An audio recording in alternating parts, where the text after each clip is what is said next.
Mercredi 3 juin 2020, chers internautes, bienvenue à cette autre édition de la revue de presse sur JDC Plus TV. Comme depuis bien des mois, le coronavirus continue de faire les titres en une des tabloïds.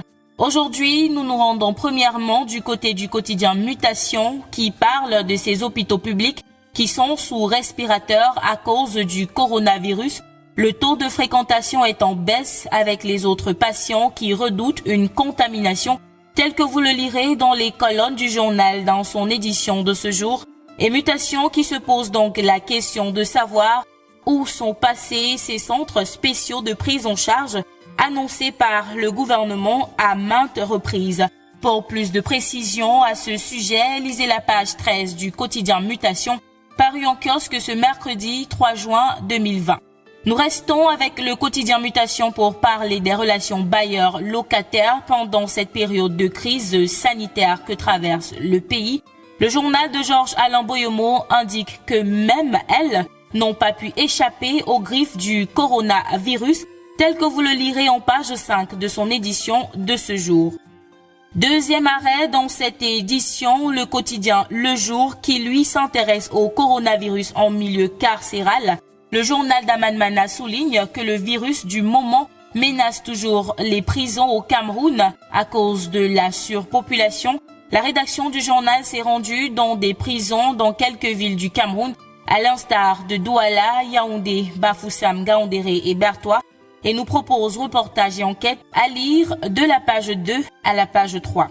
Du côté du quotidien national bilingue Cameroun Tribune, on s'intéresse plutôt à la lutte contre la Covid-19 comme elle va dans les structures d'accueil personnalisé, accueil des malades, prise en charge médicale, conditions de confinement, relations entre patients et personnel traitant, témoignages des personnes guéries.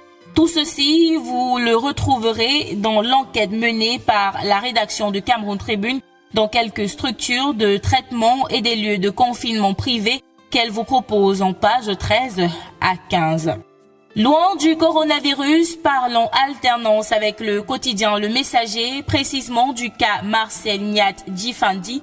Le journal de Jean-François Chanon nous fait savoir que le président du Sénat, à l'épreuve d'un état de santé en déliquescence, sollicite du directeur général des impôts une exonération totale sur les biens qu'il entend léguer à sa progéniture.